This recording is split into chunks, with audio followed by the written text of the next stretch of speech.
আসসালামু আলাইকুম। যেই মা আপন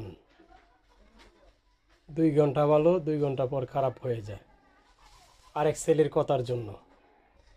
যেই বউ সবচেয়ে আপন, এই ভালো এই খারাপ হয়ে যায়। যেই সন্তান এত আদর স্নেহ করে বড় করছেন, 2 ঘন্টা ভালো 4 ঘন্টা খারাপ হয়ে যায়। তা আপনার আপন কে হইতে পারে? যেই ভাই, ভাইয়ের জন্য জান প্রাণ দিয়ে দিচ্ছেন, 2 ঘন্টা ভালো 4 ঘন্টা খারাপ। কার জন্য আপনি কি করবেন? আপনার আপন কে? যেই বন্ধু জীবন দিয়ে দিত আপনার জন্য, এই ভালো এই খারাপ হয়ে যায়। কারণ কি জানেন? একমাত্র আপনার আপন আল্লাহ তাআলা। আপনার আল্লাহ ছাড়া আপন কেউ নাই দুনিয়াতে, নবী ছাড়া আপন কেউ নাই দুনিয়াতে।